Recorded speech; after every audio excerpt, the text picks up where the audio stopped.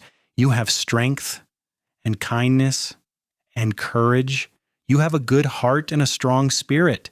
That is worth more than all the dowries and property in Texas.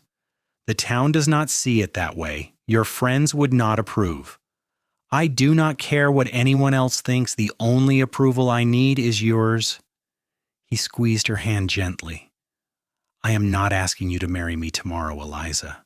I know we are still getting to know each other, but I am asking if I can court you properly, if I can visit you here, if I can take you to church socials and town gatherings, if I can show everyone that you are special to me. Tears pricked Eliza's eyes. To his lips and pressed a gentle kiss to his lips and pressed a gentle kiss to her knuckles. Then that is what we will do. I will talk to Mr. Whitmore and ask his permission to call on you properly. Do you think he will allow it?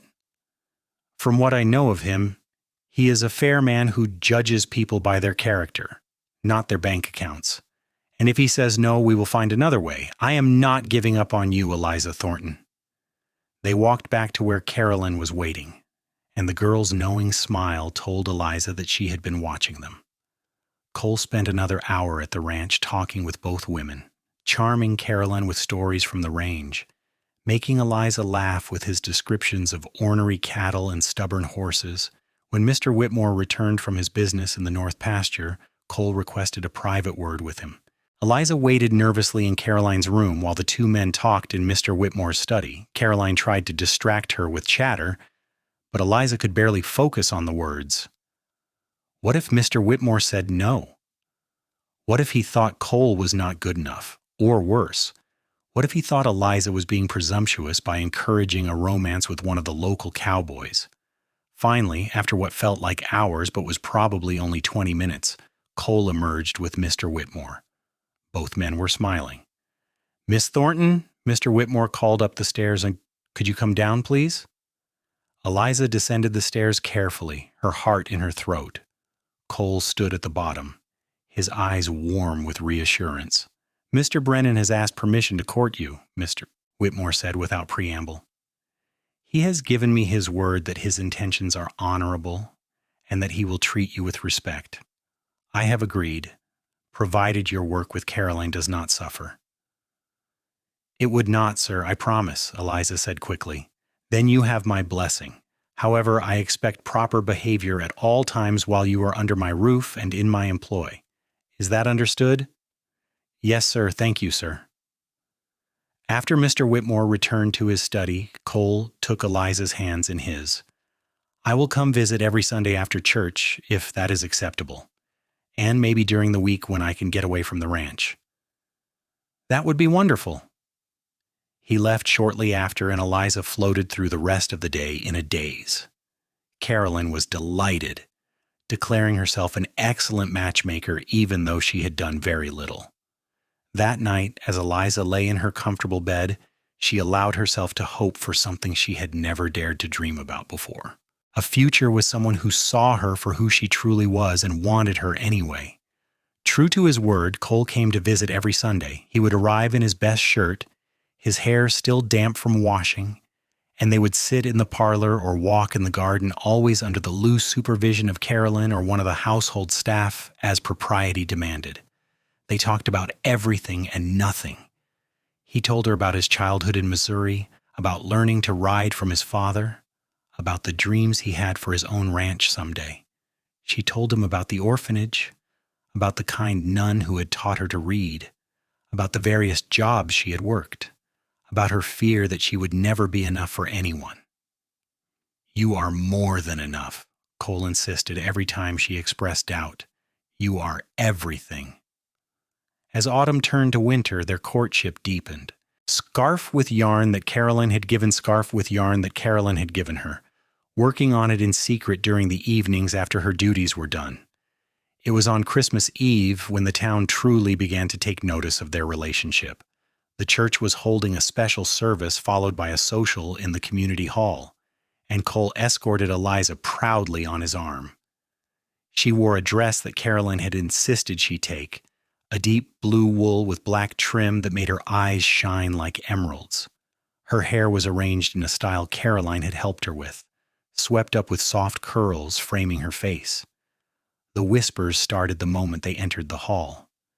Eliza heard fragments of conversations, saw the disapproving looks from some of the wealthier women, but she also saw approving nods from the working families, saw respect in the eyes of the men who knew Cole and vouched for his character.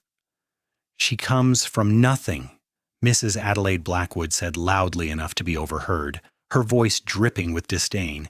That girl has no family, no breeding, no prospects. I do not understand what Cole Brennan sees in her. He could do so much better. Cole had been getting them cups of punch, but he heard the comment. He turned, his jaw tight, and walked directly to where Mrs. Blackwood stood with her circle of friends. "Excuse me, Mrs. Blackwood," he said politely but firmly. "I could not help but overhear your comment about Miss Thornton." The woman had the grace to look slightly uncomfortable. "I was merely expressing concern for you, Mr. Brennan. You are a hard-working young man with good prospects. You should not tie yourself to someone with no advantages."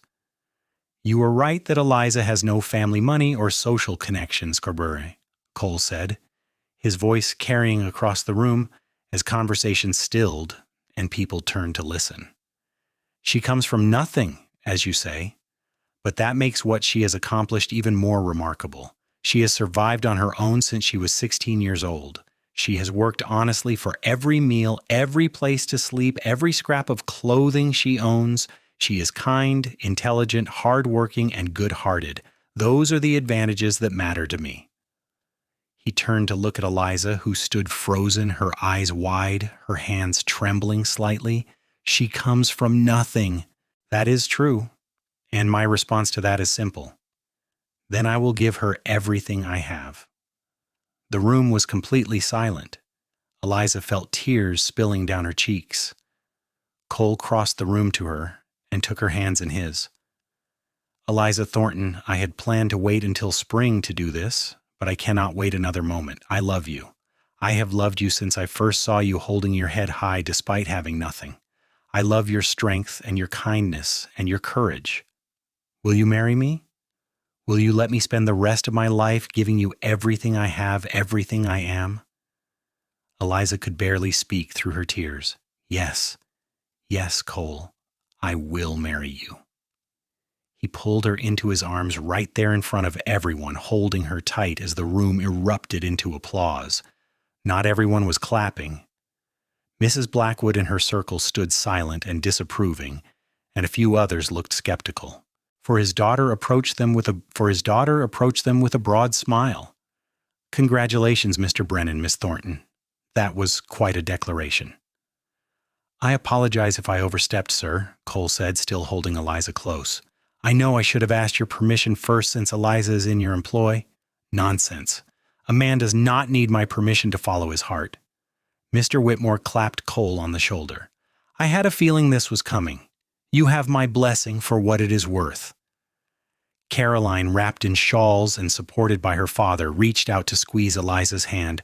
"I am so happy for you. See, I told you that you deserved happiness."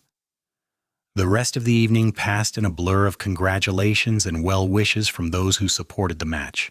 Drove her back to the Whitmore Ranch in the wagon Mr. Whitmore had lent them with a knowing smile. Cole pulled her close against his side. "Are you sure about this?" Eliza asked quietly, the reality of what had happened beginning to sink in. "You will face judgment for marrying someone like me. There will be people who will never accept me." "Let them judge," Cole said firmly. "I do not need their acceptance. I only need yours. Besides, once we are married and you are Mrs. Cole Brennan, They will have to accept you whether they like it or not. Where will we live? You are a ranch hand. I am a companion. We do not have a home of our own. I have been saving my wages for 3 years, Eliza. I have almost enough to buy a small piece of land and start building a house. It would not be much at first, maybe just a cabin, but it would be ours. And I will work every day to make it better, to give you more. I do not need more. I just need you. She leaned her head against his shoulder, breathing in the scent of him, leather and soap and something uniquely Cole. When I got off that stagecoach in August, I thought I would be lucky to find a place to sleep and enough work to eat. I never imagined I would find love.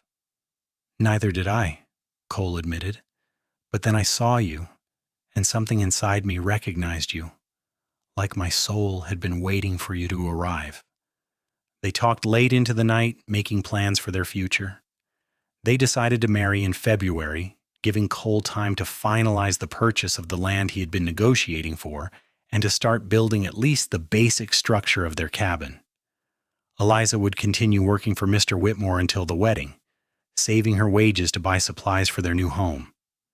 The next few months were a flurry of activity and anticipation. Cole worked from dawn until well after dark, splitting his time between his duties at the Double B and building their cabin on the 40 acres he had purchased about 5 miles from town. The land had a small creek running through it and good grazing for the handful of cattle he planned to start with. The cabin was simple, just 2 rooms, but he built it solid and strong, thinking of Eliza in every board he nailed, every stone he laid for the fireplace. Eliza spent her days caring for Caroline and her evenings sewing. The women of the church, even some who had initially been skeptical, had rallied around the upcoming wedding. They held quilting bees and contributed pieces for Eliza's hope chest. Mrs. Patterson gave her a set of dishes. The blacksmith's wife contributed linens. Even Mr. Whitmore presented her with a generous wedding gift of cash and gave her permission to take several pieces of furniture from the ranch that were not being used. Caroline's health had slowly improved over the winter, whether from Eliza's care or simply the natural course of her illness. She was well enough to help Eliza plan the wedding and even insisted on contributing her own gift. "This was my mother's," Caroline said one evening, presenting Eliza with a beautiful lace veil. "She died when I was 5, and Father has kept her things in a trunk. I asked him if I could give this to you, and he said yes. He said my mother would have loved you and would be happy to see her veil used for a wedding based on true love." Eliza held the delicate lace with trembling hands. "Caroline, this is too much. This is a family heirloom." "You are family," Caroline said simply. "You have been like a sister to me these past months.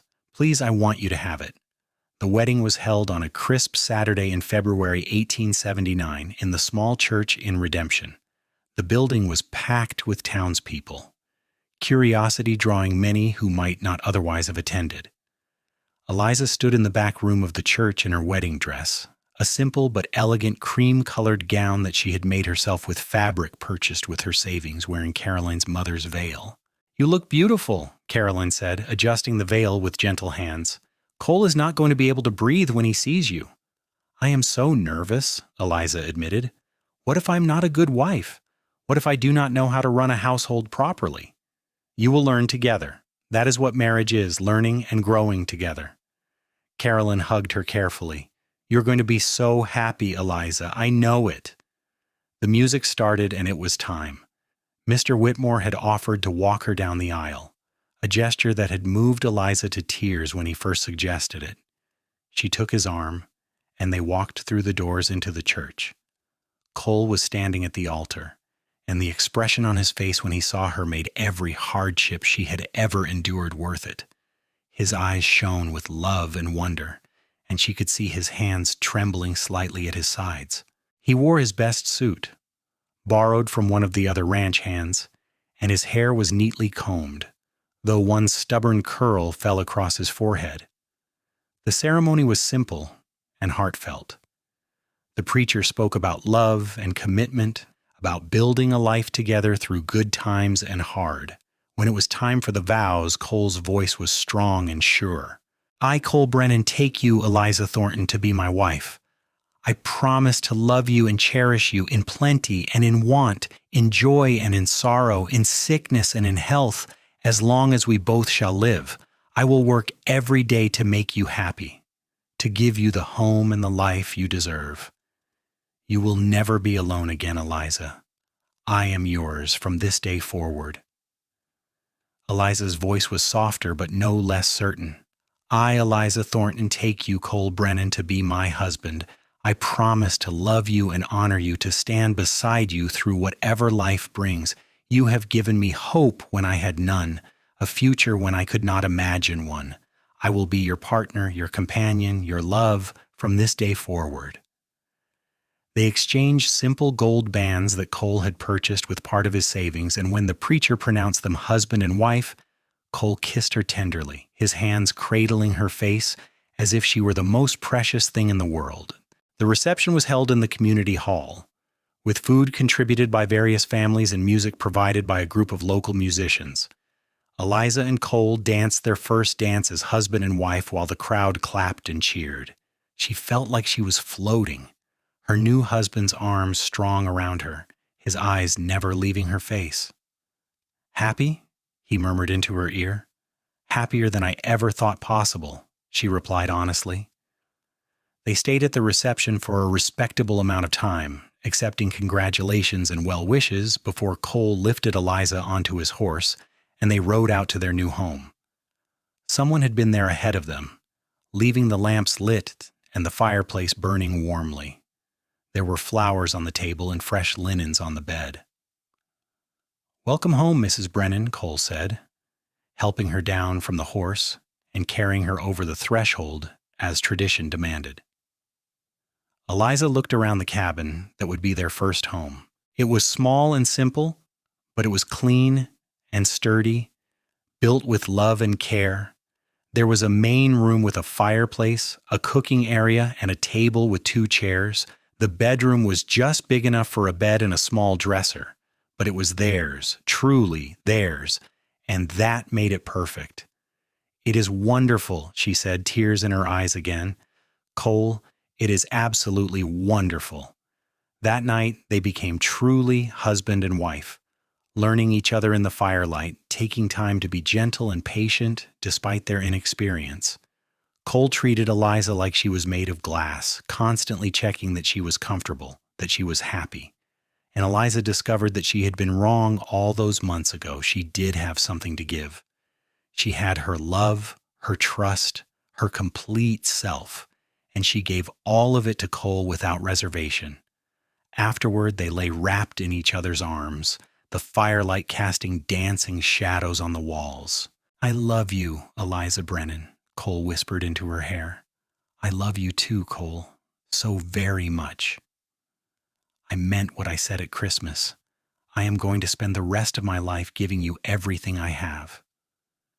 "You already have," Eliza said softly. "You have given me a home, a name, a place to belong. You have given me yourself. That is everything." The next few years were hard but happy. Cole continued working at the Double B while also building up their own small ranch.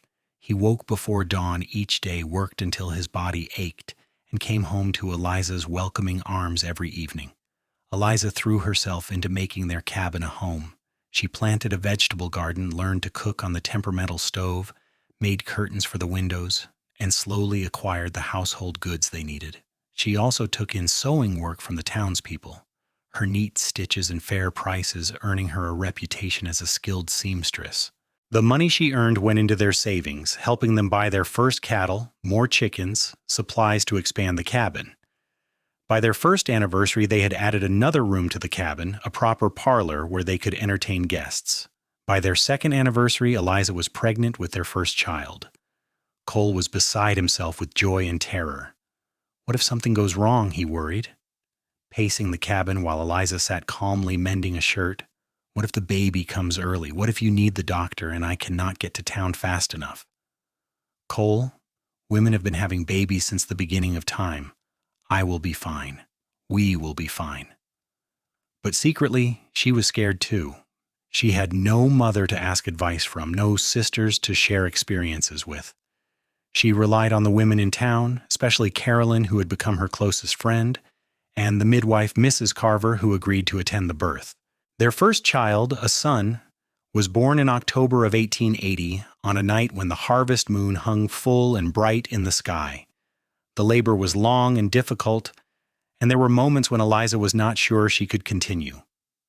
But Cole never left her side, holding her hand, wiping her forehead, encouraging her with every contraction. "You can do this, Eliza. You are the strongest person I know. Just a little more, my love. Just a little more." And finally, after hours of struggle, the baby's cry filled the cabin. Mrs. Carver placed the tiny, squirming bundle in Eliza's arms, and she looked down into the scrunched-up face of her son, her and Cole's son, and felt a love so overwhelming she thought her heart might burst. "He is perfect," Cole breathed, looking at his child with wonder. "Eliza, he is absolutely perfect." They named him James, after Cole's father, and called him Jamie. He was a good baby, healthy and strong-lunged, with his father's dark hair and what would prove to be his mother's green eyes. Cole was a devoted father from the first moment, walking the floors with Jamie when he cried at night, changing nappies without complaint, sitting and just watching his son sleep with an expression of complete awe on his face. The ranch grew slowly but steadily. Cole was promoted to foreman at the Double B, which came with a significant increase in pay. They used the extra money to buy more cattle and to hire a young hand named Billy to help with the daily work so Cole could spend more time building up their own herd. By Jamie's second birthday, they had 30 head of cattle and were finally making enough to live solely off their own ranch. Caroline came to visit often, her health much improved. She had formed a close bond with Jamie, who called her Aunt Callie, and lit up whenever she arrived. Afternoon as they watched Jamie carefully form his ABCs on a slate. Caroline smiled but shook her head. "I do not know about that. Father still worries about my health. He does not like me exerting myself too much." "You are much stronger than you were when I first met you." "Thanks to you. You gave me a reason to get better." Caroline reached over and squeezed Eliza's hand. "Watching you and Cole build this life together, seeing what love and determination can accomplish, it inspired me. If you can overcome everything you have faced, then I can overcome my weak constitution." In 1883, Eliza gave birth to their second child, a daughter they named Catherine Rose, called Katie. She had Cole's dark eyes and Eliza's auburn hair, and she was doted on by her older brother, who took his role as protector very seriously. "My baby," Jamie would announce to anyone who would listen, pointing proudly at his sister. "Our baby," Cole would gently correct, but he was secretly pleased by his son's protectiveness. Life fell into a rhythm that was both challenging and deeply satisfying. Cole and Eliza worked side by side every day, building their ranch, raising their children, supporting each other through difficulties, and celebrating successes together. They added more rooms to the cabin until it was a proper house. They built a new barn and expanded their herd. They became respected members of the community, known for their honesty and hard work. The town that had once whispered about Eliza's poverty now spoke of her with respect. She was Mrs. Brennan, a good mother, a skilled seamstress, a woman who had pulled herself up from nothing and built a good life through determination and grace. Even Mrs. Blackwood eventually softened toward her, especially after Eliza had nursed one of Mrs. Blackwood's grandchildren through a serious illness without expecting payment. It was during the winter of 1885, when Jamie was 5 and Katie was 2, that Mr. Whitmore came to them with an unexpected proposition. Caroline had been courted by a young lawyer from Dallas, and they were planning to marry in the spring. Mr. Whitmore was selling the ranch and moving to Dallas to be near his daughter. "I wanted to offer you first chance to buy the property," Mr. Whitmore said, sitting in their parlor with a cup of coffee. "I know it is much larger than what you currently run, but I have watched you two build this place from nothing. If anyone can make a success of it, you can."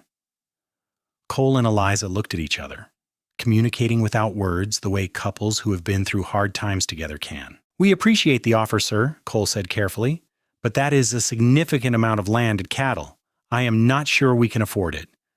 I am not asking market price. I am offering you a fair deal with payments over time.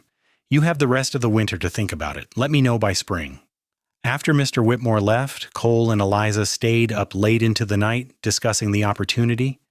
It would be a risk, taking on that much debt, that much responsibility, but it could also mean true prosperity for their family, a legacy to leave their children.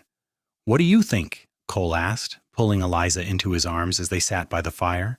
"I think that 6 years ago I got off a stagecoach with nothing but hope. And you told me that night that you had come to Texas with nothing too, and you built something good. We have already proved we can do hard things together." "That is not an answer." Eliza smiled up at her husband. "Yes, I think we should do it. I think we should take the risk. We have always worked well together. This is just the next step." They purchased the Whitmore Ranch in March of 1885, combining it with their existing property to create one of the larger spreads in the county. The next few years were exhausting as they worked to manage the expanded operation. They hired more hands, built additional structures, increased their herd significantly.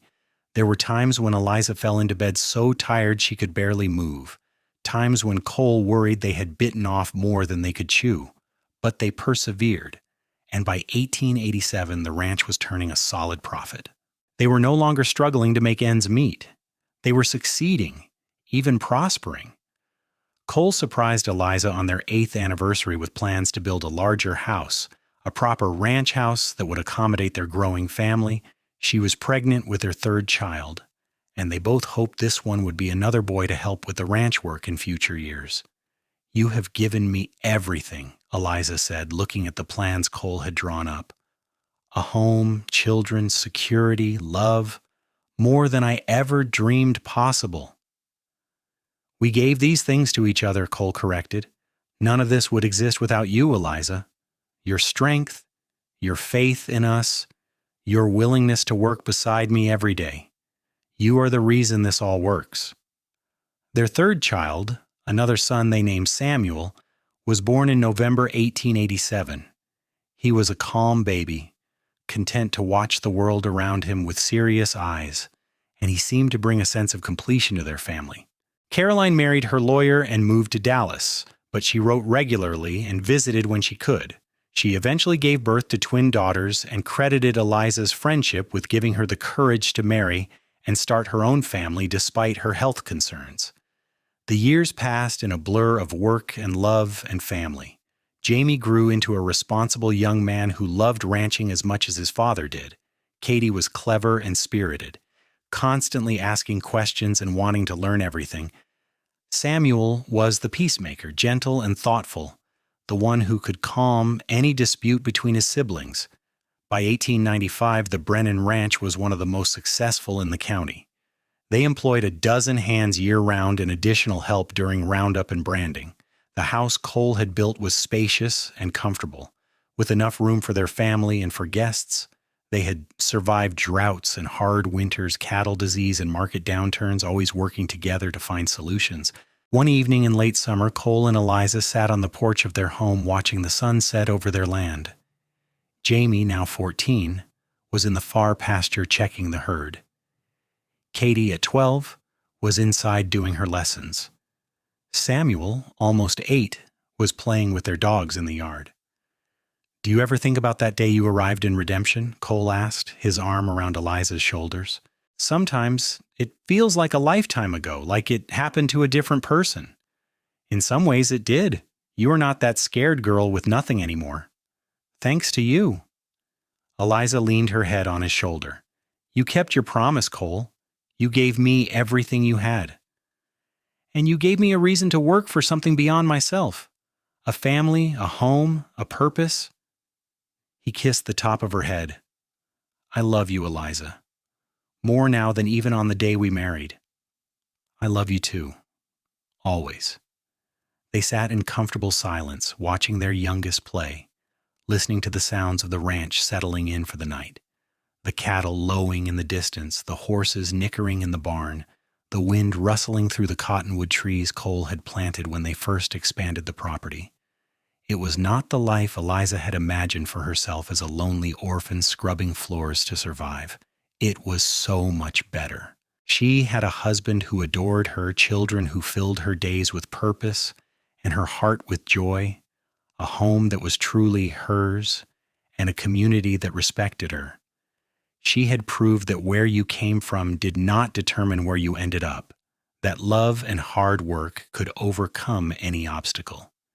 In 1898, Jamie married a local girl named Sarah, the daughter of one of the neighboring ranchers, and they built a house on the far side of the Brennan property.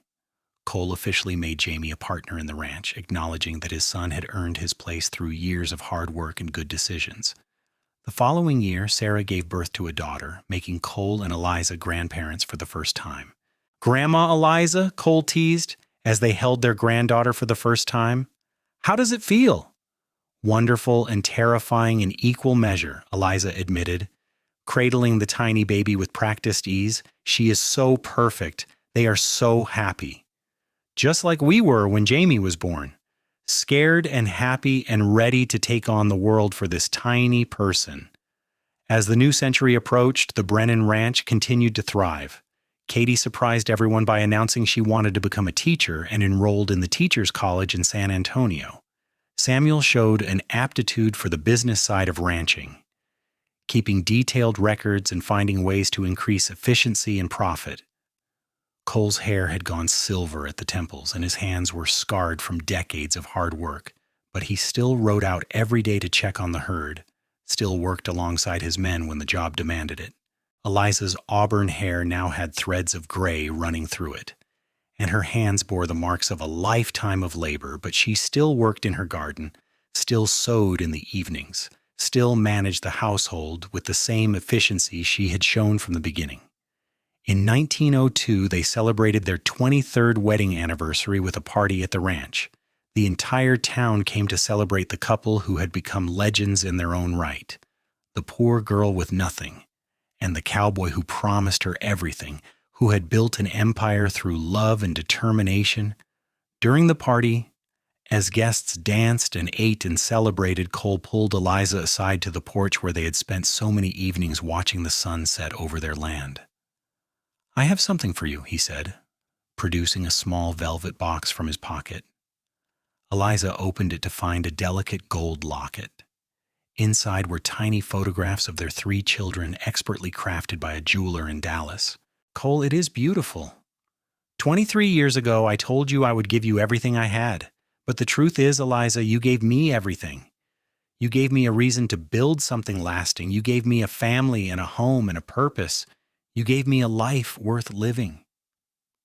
Eliza felt tears in her eyes, the happy kind that came from deep contentment. "We gave it to each other. We built this together, Cole. Everything we have, everything we are, we created together." He pulled her close and kissed her, the same way he had kissed her at their wedding, with tenderness and passion and complete devotion.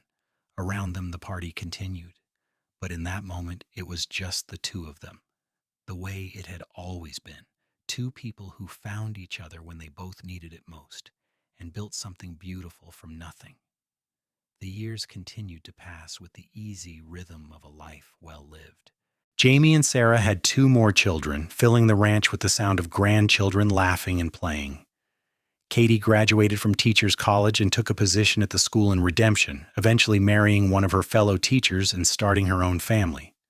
Samuel took over more and more of the daily operations of the ranch, showing the same dedication and work ethic his parents had always demonstrated.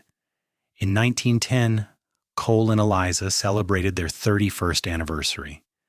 They were in their 50s now, still strong and capable, but starting to feel the effects of decades of hard work.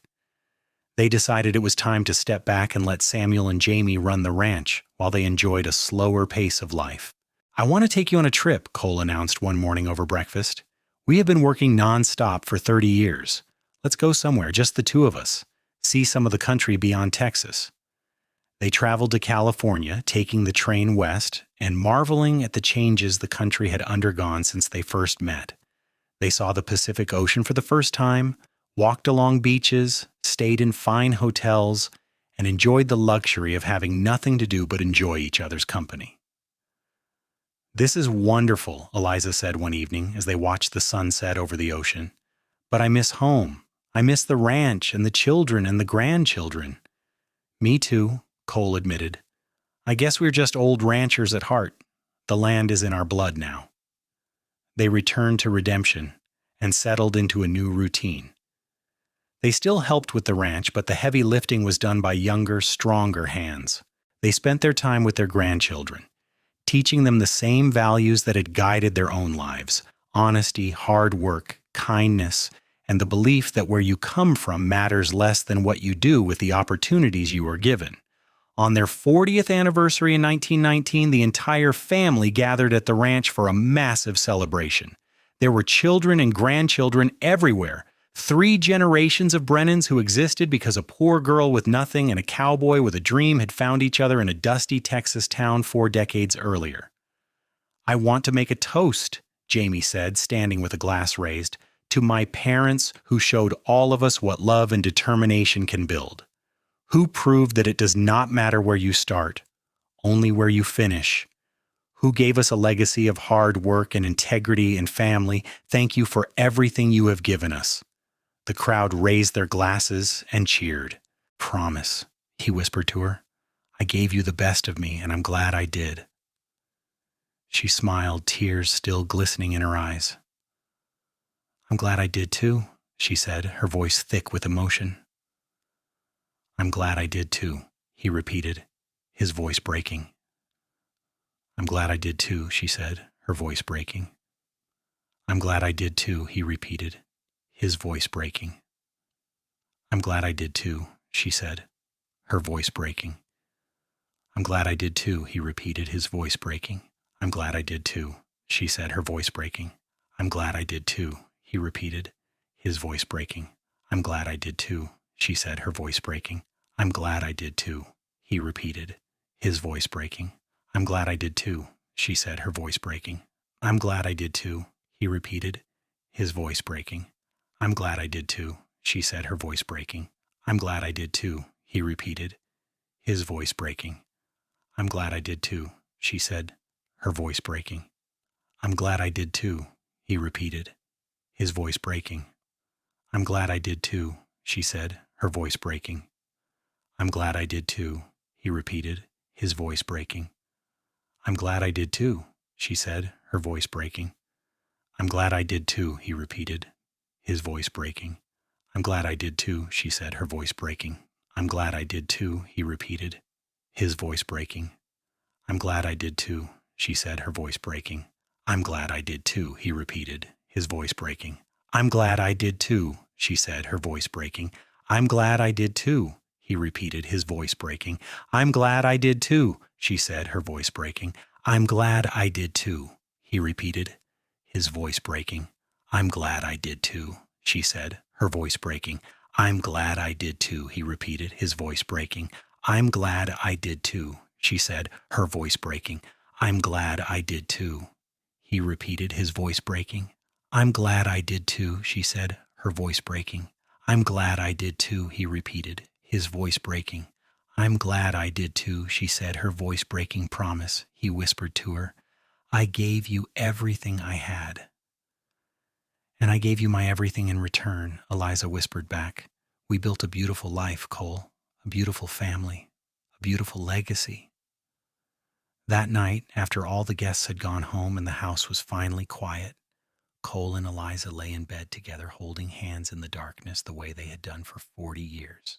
"Do you ever regret it?" Cole asked. "Marrying me, I mean. You could have held out for someone with more to offer." "Never. Not for a single moment." Eliza squeezed his hand. "You gave me everything that mattered. Love, respect, partnership, family. You saw me when I was invisible to everyone else.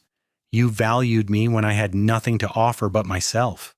How could I ever regret that?" "I am the lucky one. I got to spend my life with the most remarkable woman I have ever known." They drifted off to sleep together the same way they had fallen asleep every night for 40 years, wrapped in each other's arms, secure in the knowledge that they were exactly where they belonged. Cole Brennan passed away peacefully in his sleep in 1925 at the age of 72. He had spent the day working in the garden with Eliza, playing with his great-grandchildren, and enjoying a family dinner. He went to bed that night with a smile on his face and simply did not wake up. The doctor said his heart had finally given out after a lifetime of hard work, but Eliza knew the truth. His heart had been fine right up until the end, full of love and contentment. The funeral was one of the largest Redemption had ever seen. People came from all over the county to pay their respects to a man who had been known for his integrity, his hard work, and his devotion to his family. But no one mourned him more than Eliza, who had lost her partner, her best friend, the love of her life. For weeks after Cole's death, Eliza struggled. She had never been alone as an adult, not really. Even before they married, Cole had been a constant presence in her life. She did not know how to exist without him. She would wake in the morning and reach for him only to remember he was gone. She would start to tell him something during the day, then realize there was no one there to listen. Her children worried about her. Jamie and Samuel wanted her to move into one of their homes, but Eliza refused. This was her home, the one she and Cole had built together. She could not leave it. Slowly, painfully, she learned to live with the grief. She found comfort in her children and grandchildren, who visited often and made sure she was never alone for long. She found purpose in the stories she told the youngest generation about their grandfather, making sure they knew the kind of man he had been. "Your grandfather was the best man I ever knew," she would tell them, holding the latest baby on her lap. "He taught me that where you come from does not define who you become. He showed me that love and hard work can overcome any obstacle. He gave me everything, and I want to make sure all of you understand what a gift that was." She also found comfort in the land itself. She would walk the property, remembering the day Cole had first shown her the 40 acres he had purchased, remembering how small and simple their first cabin had been, remembering all the work they had done together to build the thriving ranch that now sustained 3 generations of their family. Eliza lived for another 15 years after Cole's death, remaining sharp and active well into her 80s. She saw the ranch continue to grow and prosper under Jamie and Samuel's management. She saw Katie become the school principal in Redemption. She met great-great-grandchildren and told them stories about the old days, about the Wild West before fences and highways, about a time when Texas was still being carved out of the wilderness. On a warm spring day in 1940, Eliza Brennan passed away in her sleep at the age of 83. She was found in the rocking chair on the porch, the place she and Cole had spent so many evenings together, with a peaceful smile on her face. In her lap was the locket Cole had given her so many years ago, the one with the pictures of their children inside. They buried her next to Cole in the family cemetery on the ranch, under the shade of the cottonwood trees he had planted more than 50 years earlier. The headstone was simple but perfect. Eliza Thornton Brennan, 1857 to 1940, beloved wife, mother, grandmother, and great-grandmother. She came from nothing and built everything. The ranch that Eliza and Cole Brennan built from nothing continued to thrive for generations. Their descendants carried on the values they had instilled: hard work, integrity, family, and the belief that your origins do not determine your destiny. The story of the poor girl who stepped off a stagecoach with nothing and the cowboy who promised to give her everything became family legend, told and retold to each new generation as an example of what love and determination can accomplish. The original cabin Cole built for their first home still stood on the property decades later, preserved as a reminder of humble beginnings. Children and grandchildren and great-grandchildren would walk through it, marveling that their family empire had started in 2 rooms with a dirt floor and a second-hand stove. In Redemption itself, the Brennan name became synonymous with success earned through honest labor. A scholarship fund was established in Eliza and Cole's name, helping young people from difficult backgrounds get the education they needed to build better lives. Because if there was one lesson the Brennans wanted to pass on, it was that everyone deserves a chance, regardless of where they come from. The town changed over the years, growing from a small frontier settlement into a proper town with paved roads and electricity and all the modern conveniences, enduring as the Brennans had shared. The boarding house where Eliza had first found work was eventually torn down, replaced by a more modern building. But a historical marker was placed on the site, telling the story of the young woman who arrived with nothing and left a legacy that shaped the entire community. And sometimes, on quiet evenings when the wind blew just right across the Brennan ranch, those who were paying attention swore they could feel the presence of two souls who had loved each other completely, who had built something lasting from nothing, who had proved that the best things in life are not given but created through love, hard work, and an unwavering belief in each other. The story of Eliza and Cole Brennan became more than just family history.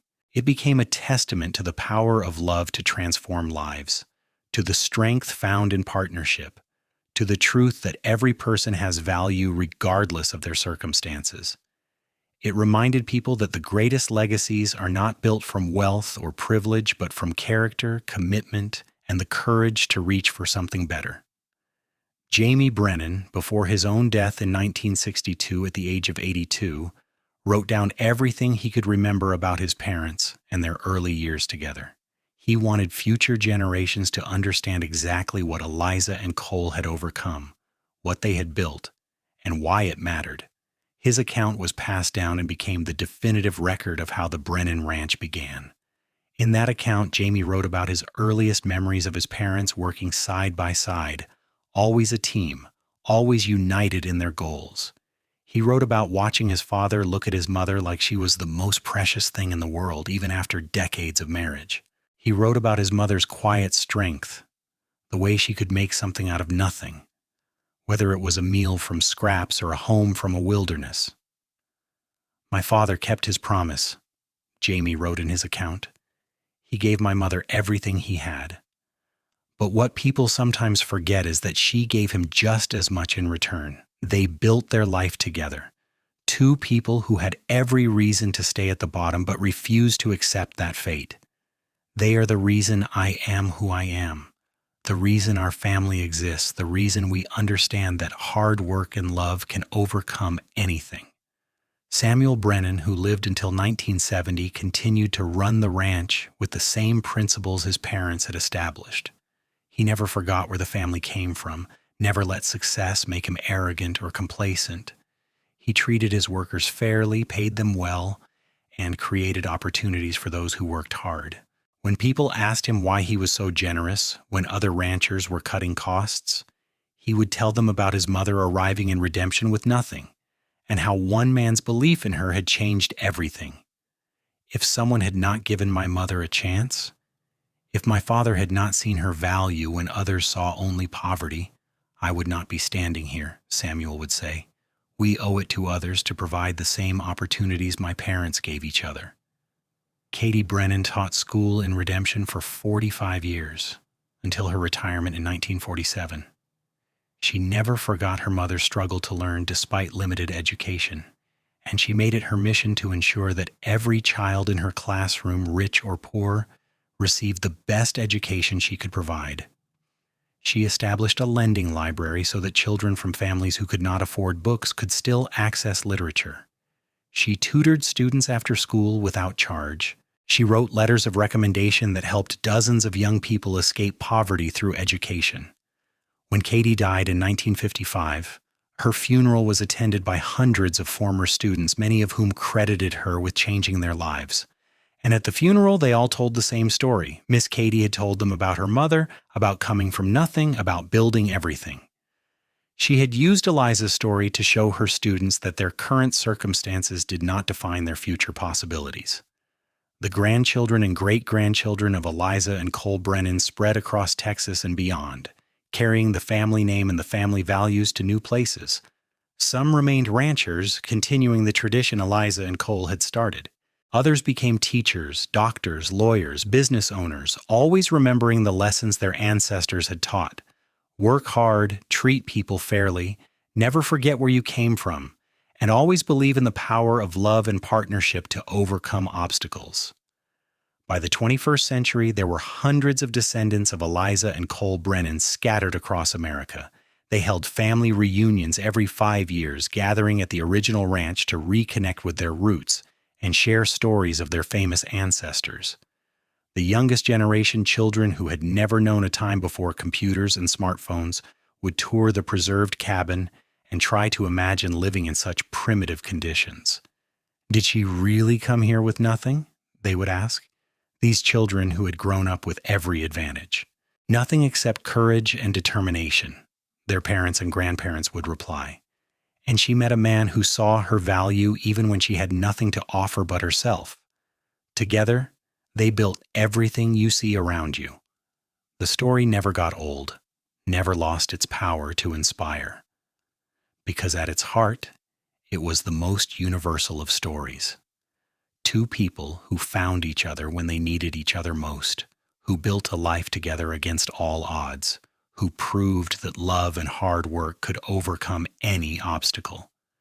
Eliza's locket, the one Cole had given her on their 23rd anniversary, was passed down through the family as a precious heirloom.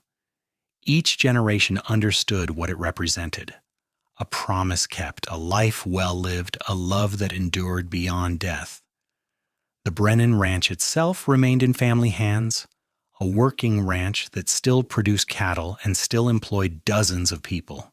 The house Cole had built, expanded and modernized over the years, but still recognizable, stood as a testament to what could be built from a foundation of love and determination. And on quiet evenings, family members would sit on that same porch where Eliza and Cole had spent so many hours together, watching the sun set over land their ancestors had claimed from the wilderness, and they would feel the weight of the legacy they carried. Not a burden, but a gift. A reminder that where you start does not matter as much as where you finish, that love can transform everything, and that the greatest wealth is not measured in money or land, but in family, in partnership, in lives touched and changed for the better. The final chapter of Eliza and Cole's story was not their deaths, but the continuation of everything they had built. Every descendant who worked hard, who treated others with respect, who loved deeply, who overcame obstacles, who refused to be defined by their circumstances, they were all living proof that Eliza and Cole's story had not ended but had multiplied, spreading out like ripples on water, touching lives they would never know about. In the church in Redemption, where Eliza and Cole had spoken their vows more than a century ago, couples still married and promised to love each other through whatever came. And sometimes the preacher would tell the story of Eliza Thornton and Cole Brennan, the girl with nothing, and the cowboy who promised her everything, who built a love that lasted a lifetime and a legacy that would endure forever. That is what real love looks like, the preacher would say. Not just feelings, but partnership. Not just passion, but commitment. Not just promises, but promises kept.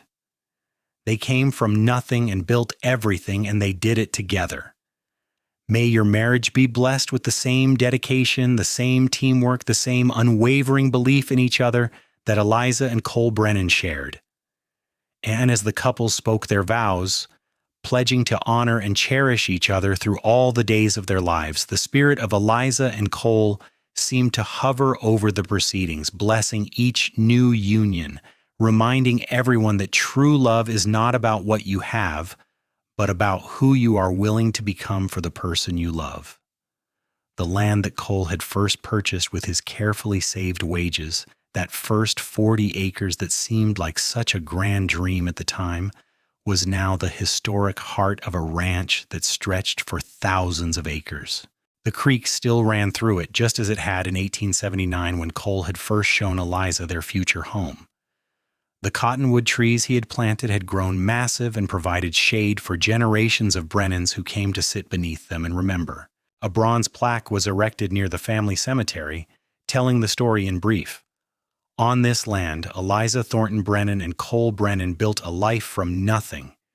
She arrived in Redemption, Texas in 1878 with no family, no money, and no prospects. He was a ranch hand with a dream and few resources.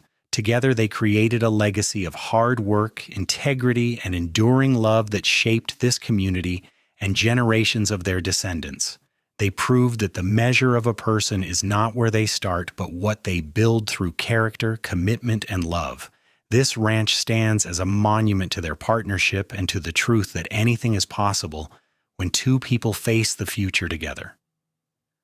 Visitors to the ranch, both family members and historians interested in the story of the American West, would read that plaque and be moved by the simple truth it contained. This was not a story of overnight success or lucky breaks. It was a story of two people who worked every single day to build something better, who never gave up even when times were hard, who loved each other through everything life threw at them. The ranch foreman position, the same one Cole had once held at the Double B before starting his own spread, was always given to the person who best embodied the values Eliza and Cole had established: hard work, honesty, loyalty, and compassion.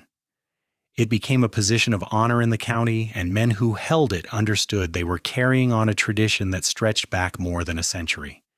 In the town of Redemption itself, the street where the boarding house had once stood was eventually renamed Brennan Avenue in honor of the family's contributions to the community. The general store, the church, the school, all the places that had witnessed the beginning of Eliza and Cole's story, remained important landmarks, physical connections to a past that still mattered. And sometimes old-timers in Redemption would tell stories they had heard from their grandparents about the day Eliza Thornton stepped off that stagecoach, about how Cole Brennan had defied social conventions to court her, about the Christmas Eve when he had publicly declared his love and his intention to give her everything he had. The stories had probably grown and changed over the years, but the essential truth remained: true love recognizes value that others miss, and true partnership can build miracles. Eliza and Cole Brennan's story became an integral part of not just their family history, but the history of Redemption and the wider county. Books were written about the early settlers of the region, and the Brennans always featured prominently as examples of the pioneer spirit that had built Texas. Their story was taught in schools alongside other tales of determination and achievement. But for their descendants, the story was more personal and more powerful. It was not just history, but identity. They were Brennans, and that meant something. It meant you worked hard. It meant you treated people fairly regardless of their circumstances. It meant you believed in the power of love and partnership. It meant you never forgot where you came from, no matter how far you traveled or how much you achieved. The ranch bell that Cole had installed to call the hands in for meals still hung in the same place, though it was now rung primarily for ceremonial occasions and family gatherings. Its clear tone, unchanged after more than a century, was a direct link to the past, a sound that Eliza and Cole had heard thousands of times during their lives together. On the 150th anniversary of Eliza's arrival in Redemption, which fell in 2028, the family planned a massive reunion and community celebration. Brennan descendants would come from across the country, bringing their spouses and children, all eager to connect with their roots and hear the stories again. But that was still years in the future from where our story ends. For now, we leave the Brennan Ranch in capable hands, with the house lights glowing warmly in the Texas evening, with cattle grazing peacefully on land that has been in the family for generations, with children playing in the yard where their great-great-great-grandparents once worked and dreamed. We leave Eliza and Cole resting side by side under the cottonwoods, their physical lives ended, but their legacy living on in countless ways, large and small. Every time a Brennan treated someone with unexpected kindness, it was Eliza and Cole's love echoing through the years. Every time a family member worked a little harder, pushed through exhaustion to finish a task, it was their determination being channeled. Every time a couple faced difficulties together and came through stronger on the other side, it was their partnership being honored. They came from nothing. They built everything. And in the end, they proved that the most valuable inheritance you can leave is not money or property, but values, character, and a story of love that inspires generations to believe in possibilities larger than circumstances would suggest. The girl who stepped off the stagecoach with nothing but courage, and the cowboy who promised her everything found something more precious than any treasure. They found each other. They found love. They found purpose. And together they built a life that mattered. That was their gift to each other. And through their descendants, it became their gift to the world. Their story reminds us that we are not defined by where we start, but by what we choose to do with the opportunities we are given, by the people we choose to love, by the legacy we choose to build. Eliza and Cole Brennan chose wisely, loved deeply, and built magnificently. And that, in the end, is all any of us can hope to do.